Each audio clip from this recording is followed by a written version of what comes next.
చెప్తుంది ఏంటంటే మా వాళ్ళను పోలీసులు చిత్రహింసలు పెట్టినారు, 3rd డిగ్రీ టార్చర్ పెట్టినారు, వాళ్ళని పూర్తి స్థాయిలో అరిచేతులు మోకాళ్ళు కాళ్ళల్లో నడవలేని పరిస్థితుల్లో మాట్లాడలేని పరిస్థితుల్లో అంత నీరసంగా తయారైనారని చెప్తున్నారు.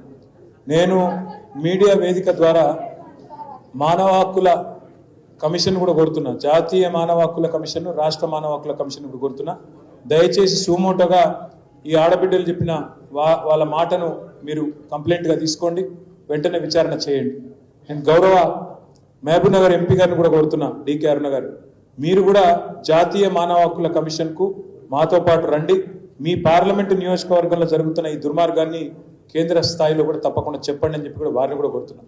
అదేవిధంగా ప్రజా సంఘాలు, పౌర హక్కుల సంఘాలు, గిరిజన సంఘాలు, మహిళా సంఘాలు, వారిని కూడా కోరుతా ఉన్నాం, దయచేసి ఈ దురాఘాతాల మీద రేవంత్ రెడ్డి చేస్తున్న ఈ కిరాతకపు చర్యల మీద స్పందించండి. ఇది రాజకీయ రంగు పులిమి ఇంతమంది గొంతు కోసే ప్రయత్నం ప్రభుత్వం చేస్తున్నది, వాళ్ళ భూములు లాక్కునే ప్రయత్నం చేస్తున్నది. అందరం కలిసి మరి ఈ దుర్మార్గపు ప్రభుత్వాన్ని ఎదుర్కోవాల్సిన బాధ్యత మన మీద ఉంది.